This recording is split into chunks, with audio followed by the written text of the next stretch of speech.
What up, world? It's Machiavelli Ruffin back with another one, y'all. The orchestrated hit on Master P brother Kevin Miller, killed in New Orleans. If you're new to the channel, don't forget to hit that subscribe bell, man. This is a crazy, tragic throwback. Thug life. September 26, 1990, authorities found Kevin Miller's body right off the interstate I-10. Kevin would have been a no limit. It would have been a different no limit. I don't think we would have made it if he wouldn't have passed away.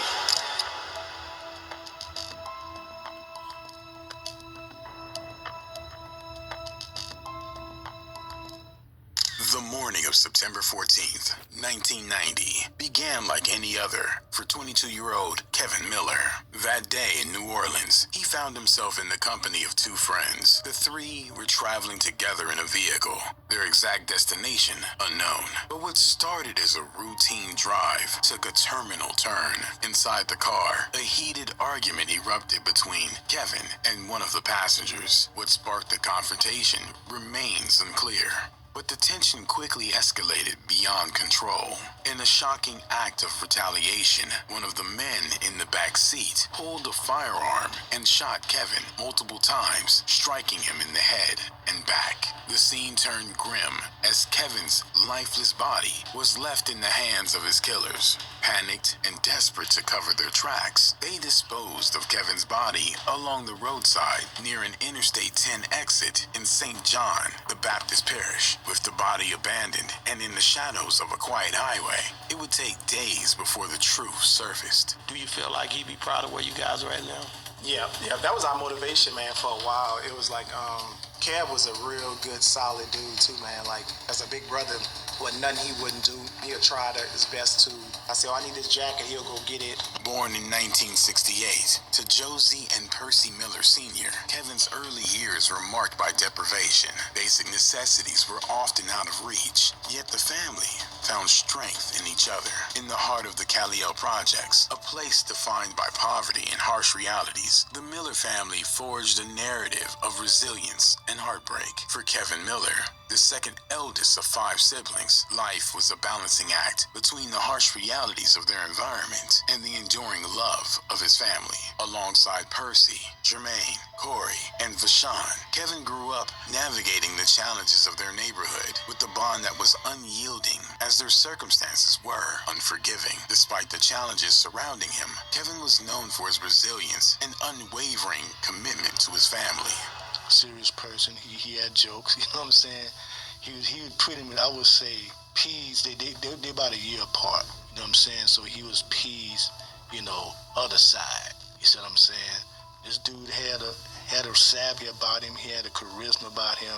As one of the oldest brothers, Kevin played a pivotal role in supporting his siblings after their parents divorced. Among those siblings were Corey and Vashon, who would later become known as C. Murder and Silk the Shocker, as well as Percy Miller, who would rise to international fame as Master P. In an environment where opportunities were scarce, Kevin remained a steady presence, embodying the hope and determination that the family so desperately needed. Kevin grew up immersed in the camaraderie of the Calliope Projects. His childhood was filled with basketball games, laughter, and the pull of the streets. Despite the odds stacked against him, Kevin's charisma and street smarts set him apart. He became a part of a neighborhood group known as Tuesday Crew, earning a reputation as a sharp thinker and a magnetic personality. For Kevin Miller, the streets of New Orleans were both a proving ground and a trap. From an early age, Kevin became deeply entrenched in street life, earning a reputation as the most street savvy of the Miller brothers. While his siblings pursued their own path, Kevin carried himself with a demeanor that demanded respect, a demeanor that people in the Calliope Projects knew all too well. He was known to handle himself like a true gangster, someone who moved with confidence and was never to be underestimated. Kevin and his peers started small, breaking into cars and stealing, actions that marked their initiation into a world where survival often depended on bending the rules. Over time, Kevin's reputation in the streets grew. He wasn't known for catching bodies or being tough in the streets, but there was an unspoken understanding. Kevin Miller was not someone to play with. In the months leading up to Kevin Miller's passing, life for the Miller brothers was taking different turns. Master P and Silk the Shocker had already left the streets of New Orleans behind, relocating to California to chase new opportunities. Corey Miller, later known as C. Murder, had enlisted in the military, leaving Kevin as the only brother still in their hometown. Despite the separation, the brothers remained close, their bond unbroken by distance. Kevin had plans to reunite with his siblings in California, leaving the Calio projects behind for good. It was a move he'd been considering for some time, encouraged by Master P, who had already begun building the foundation of what would become his music empire. But Kevin's departure was tragically delayed. You know what I'm saying? Real tough, because Kevin was like P's other brain. You know what I'm saying? According to a witness, just one day before Kevin's hit, Master P called him from California, begging him to make the trip west as soon as possible. It was a plea from an older brother who sensed the danger of the streets Kevin was still navigating. Before he left, Kevin had called. P was asking Kevin, come on out here, man. He was begging him to come out here. Master P's concern for Kevin was rooted in love, but the conversation would sadly become one of the last they ever had. I see my brother Kevin. Like, how could I get through that? Details about Kevin Miller's farewell service are limited, but it's known that his passing profoundly impacted his family and community. In an interview with Mo B. Dick, a producer associated with No Limit Records, recounted the day of Kevin's farewell service, describing it as a particularly challenging time for Master P and those close to him. When Kevin passed, you know what I'm saying, that had been the last time I had seen P, you know what I'm saying, was at his Romeo was a little kid, little baby. He couldn't have been no more than 1.5, 2 years old, whatever. Yeah. And when we was at the looking at Kevin in his casket, P had his son, you know, Romeo on his hip, you know, he was, you know, P was like numb. I could see the numbness in him, you know what I'm saying? And at the same time, I could see the pain, because him and Kevin, bro, you gotta tell you saw one, you saw the other. For his brother Percy, better known as Master P, the loss was a devastating turning point. In the wake of Kevin's death, Master P's grief became a driving force in his life. I couldn't believe that my brother was... Everything stopped, man. My world was crushed.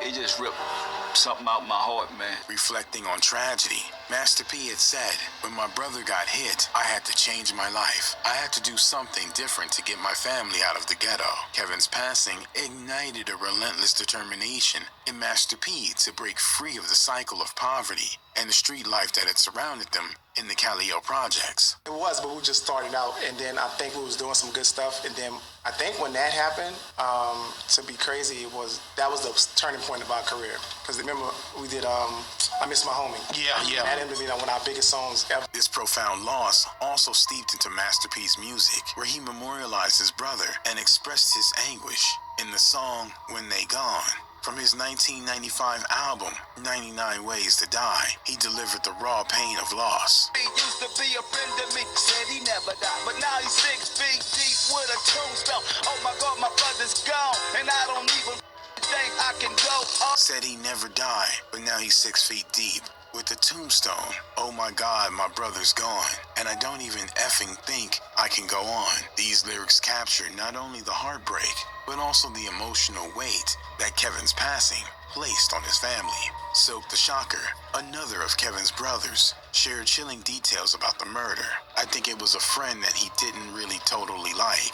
They took him for a ride. The guy he didn't like sat in the back seat, and basically, they shot him in the back of the head like 4 times. Kevin's passing not only shaped the personal lives of the Miller family, but also became a catalyst for their professional successes. Master P, fueled by grief and a desire to honor his brother's memory, transformed his pain into a platform for change by creating the group No Limit. The way he passed away, it made us say like, wow, okay, it's 4 of us, and now it's only 3 of us. And the hood, the streets did that, you know what I'm saying? And so it made us like, wow, this could really happen to us, so we didn't want to lose another brother. So we just kind of like, you know, we bared down and was like, let's get out of here once and for all. The tragedy prompted an immediate police investigation, which quickly honed in on 2 primary suspects, Kenneth Williams, who was a teen, and 21-year-old Melvin Radcliffe. Both men were acquaintances of Kevin and were with him on the day of the incident. The case took a dramatic turn when Melvin Radcliffe, overcome with fear and guilt, decided to come forward, fearing that Williams might implicate him, or worse. Radcliffe approached law enforcement and provided details about the crime.